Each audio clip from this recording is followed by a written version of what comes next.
খুললেই শুধু বিরিয়ানি বিরিয়ানি আর বিরিয়ানি, তাই চলে এসেছি সবার সাথে ভেজ বিরিয়ানির রেসিপি শেয়ার করতে। এ দেখো বাজার করে নিয়ে চলে এসেছি গোলাপ জল, কেওড়া জল, মিঠা আতর, হিং, আদা, আরও যা যা মশলাপাতি লাগবে সব কিছু একেবারে নিয়েছি। রাধে রাধে সুধী কৃষ্ণ ভক্তগণ, আমাদের নতুন একটি ভিডিওতে সকলকে কৃষ্ণময় স্বাগত। এ দেখুন আমি আরও কী কী নিয়ে এসেছি বাজার থেকে। কালারের জন্য নিয়ে এসেছি কাশ্মীরি রেড চিলি পাউডার আর গোটা গরম মশলার একটা প্যাকেট। এখানে জয়িত্রী, জায়ফল, বড় দানার এলাচ সবটা একেবারে পাওয়া যায়। আর এই যে চিকন মতো চাল, এটা নিয়েছে 120 টাকা কেজি। এই ছোট্ট কাচের গ্লাসটার 2 গ্লাস বিরিয়ানি আজকে বানাবো। এই আইডিয়া অনুযায়ী মশলাপাতি সব ব্যবহার করব। আপনাদের প্রয়োজন মতো অন্যটা বাড়িয়ে এবং কমিয়ে নিতে পারেন। এখানে আমি 2 গ্লাস চাল আগে ভালো করে 5 থেকে 6 বার ধুয়ে নিয়েছি। এই সাদা সাদা ভাবটা যতক্ষণ চালে থাকবে ততক্ষণ পর্যন্ত আপনারা কিন্তু সুন্দর করে চালটা ধুয়ে নেবেন। আর গরম জল বসিয়েছি, তার মধ্যে দিয়েছি 2টো দারচিনি, এলাচ অর্থাৎ গোটা গরম মশলা আপনারা কয়েকটা ছড়িয়ে দেবেন। আর এই গরম জলে চালগুলো কিন্তু ওপর থেকে দিয়ে দিয়েছি। আর এখানে 2-3টে আলু বড় বড় করে ডুমো করে আমান্য করে গরম জলে সেদ্ধ হতে দিয়েছি। আর একটা মশলা বানিয়ে নিচ্ছি। এখানে আমি নিচ্ছি হলুদের গুঁড়ো, জিরে গুঁড়ো, ধনে গুঁড়ো, কাশ্মীরি রেড চিলি পাউডারের গুঁড়ো, একটু গরম মশলা। আর এখানে পেস্ট করে নিচ্ছি আদা, কাঁচা লঙ্কা, টমেটো, নারকেল, পোস্ত, কাজু বাদাম, চিনে বাদাম, সমস্ত কিছু। আপনাদের কাছে যদি মগজ থাকে সেটাও আপনারা দিতে পারেন, যেটাকে চার মগজ বলে, লাড্ডুর মধ্যে যেটা ব্যবহৃত হয়। আমার কাছে ছিল না তাই আমি ব্যবহার করিনি। এখন সমস্ত কিছু সব সুন্দর করে আমি এখানে পেস্ট করে নিচ্ছি। এ দেখুন। আর এদিকে আলুটা কিন্তু 80% মতো সেদ্ধ করে নিতে হবে, খুব নরম করবেন না। আর এই যে জায়ফলটা আমি এখানে একটু গ্রেট করে নিয়েছি, সুপরির মতন দেখতে হয়, আমিও প্রথমবারই ব্যবহার করছি। আর অন্যটা ঝরঝরে করে নামিয়ে নিয়েছি। তাও বসিয়ে দিয়েছি। এখানে পনিরগুলো একটু লালচে করে ভেজে নিতে হবে। আগে পনিরটা দিয়ে ভালো করে আলু পনিরের দমের মতো করে রান্না করতে হবে আর ঝরঝরা করে অন্য করতে হবে। তারপর আমরা বিরিয়ানিটা কিন্তু দম দেব। কড়াইটা বসিয়ে দিয়েছি, গরম হয়ে গিয়েছে। আর দিয়ে দিয়েছি সামান্য পরিমাণ সাদা তেল। এখন এখানে আমি একটু জিরে ফোড়ন দিয়ে নিব। তেজপাতার ব্যবহার করছি না, কারণ চাতুর্মাস্য ব্রত চলছে। ফোড়নে দিয়ে দিবেন একটু সামান্য পরিমাণ হিং, শুকনো লঙ্কা এবং পেস্ট করে রাখা মশলাটি। আমি এখন অল্প অল্প করে কিন্তু মশলাটি কড়াইয়ের মধ্যে একেবারে দিয়ে দিয়েছি। আর একদম সুন্দর করে লাল লাল করে ভেজে নিতে হবে। আর আপনাদের আমি সবসময় বলে থাকি রসাতে গরম জলের ব্যবহার করতে।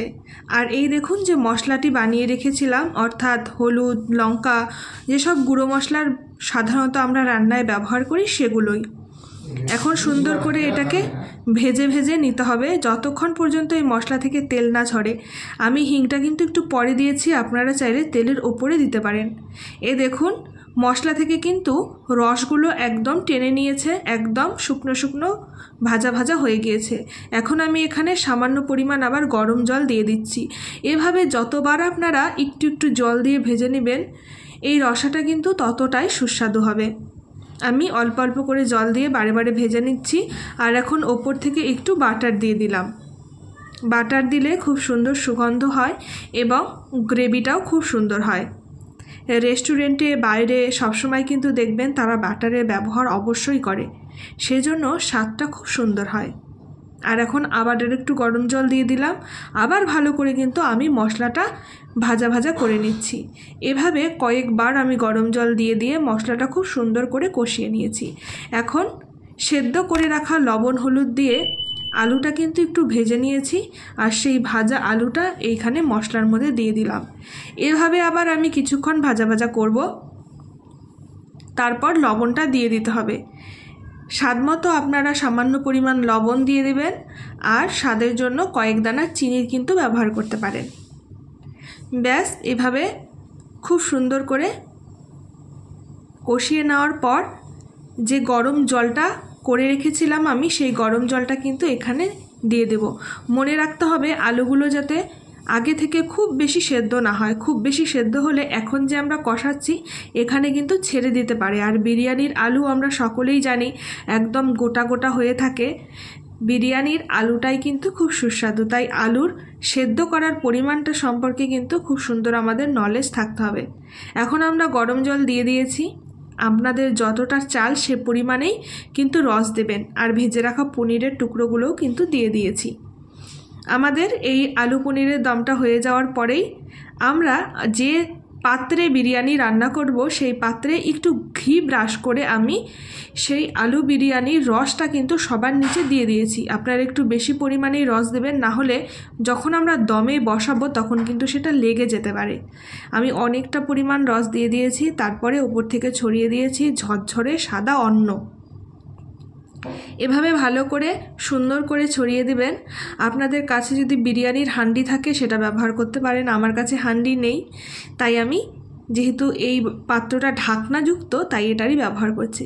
এখন ওপর থেকে আমি কয়েক টুকরো আলু এবং কয়েক টুকরো পনির এবং সামান্য রস ছড়িয়ে দিলাম। আপনারা চাইলে এই লেয়ারের মধ্যেই কিন্তু কেওড়া জল, গোলাপ জলের ব্যবহার করতে পারেন। আমি একেবারে শেষে করছি। এখন ওপর থেকে আমি আর একটা লেয়ার তৈরি করছি, আবার অন্ন দিয়ে দিচ্ছি। তার উপরে আমি সুন্দর করে আলু এবং পনিরের টুকরোগুলো কিন্তু ঢেকে দিয়েছি। এখন যে রসাটা আমাদের রয়ে গেছে আর একটু, সেটা ওপর থেকে আর একটু ছড়িয়ে দিব। আর আমি একটা মশলা বানিয়ে নিয়েছি। দেখুন, এখানে আছে গোলাপ জল 2 চামচ, 2 চামচ কেওড়া জল, বিরিয়ানি মশলা এবং ফুড কালার। এই মশলাটা কিন্তু আপনারা জল দিয়ে গুলে নেবেন, যেহেতু আমি এখানে দুধের ব্যবহার করছি না, কারণ আমরা জানি দুধ আর লবণ একসাথে কিন্তু খেতে নেই, সেজন্য। এই মশলাটা আমি এখন ছড়িয়ে দিলাম। তারপরে ওপর থেকে আর একটু আলু এবং পনিরগুলো দিয়ে দিলাম, যাতে দেখতে সুন্দর হয়। যখন আমরা ঢাকনা খুলব যাতে সেটা খুব সুন্দর আকর্ষণীয় হয়ে থাকে। এখন খুব সুন্দর করে আমি এটা ঢাকনা দিয়ে দিব। আর যে কাচের ঢাকনায় একটা ফুটো থাকে প্যানের, সেই ফুটোটা কিন্তু আপনারা একটা কাগজ দিয়ে বন্ধ করে দিবেন।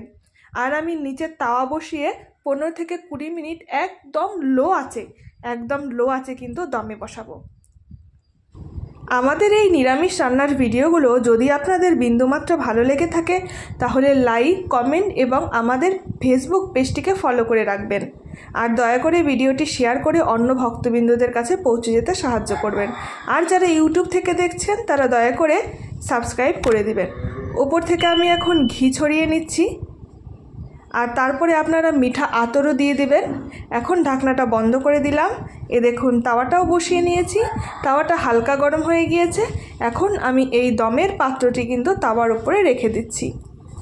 এভাবে আপনারা ভেজ বিরিয়ানি তৈরি করে আপনাদের গৃহস্থিত গোপাল সোনা, রাধা মাধব, জগন্নাথ দেব সকলকে কিন্তু বানিয়ে দিতে পারেন। আর একটা কথা ভক্তবৃন্দদের উদ্দেশ্যে আমি বলি, আমরা যে চালটা সেদ্ধ করব সেটা 90% করবেন, কারণ আমরা যখন দম দিব তখন কিন্তু 10% হয়ে যাবে। 10-15 মিনিট পরে আমি ঢাকনা খুলে চেক করে নিচ্ছি নিচের রসটা টেনে নিয়েছি কিনা। আপনারা এইভাবে চেক করবেন। রসটা যদি টেনে নেয় তাহলে ভাববেন দম দেওয়া কিন্তু একেবারে হয়ে গেছে। আর যদি নিচে একটু জল জল থাকে তাহলে আর একটু সময় দম দিবেন। ব্যাস, হয়ে গেল, গোপাল সোনার প্রসাদ হয়ে গিয়েছে। দেখুন, এখন আমরা প্রসাদ পাবো। একটু গ্রেভিও রেখেছিলাম। এখন প্রসাদ পাওয়ার পালা। প্রসাদ পাচ্ছি বন্ধুরা। দেখি টেস্ট করে বিরিয়ানিটা কেমন হয়েছে। অসাধারণ, সত্যি ভালো হয়েছে, কারণ অন্যটাতে তো এক্সট্রা করে আর লবণ দিইনি। লবণটা একটু কম, বাকি একদম ঠিক আছে।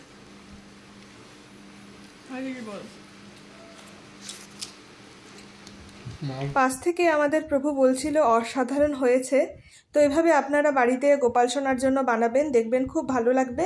এই ভিডিওটি এখানেই শেষ করলাম। দেখা হবে পরবর্তী কোনো নতুন ভিডিওতে। সকলে ভালো থাকবেন। রাধে রাধে।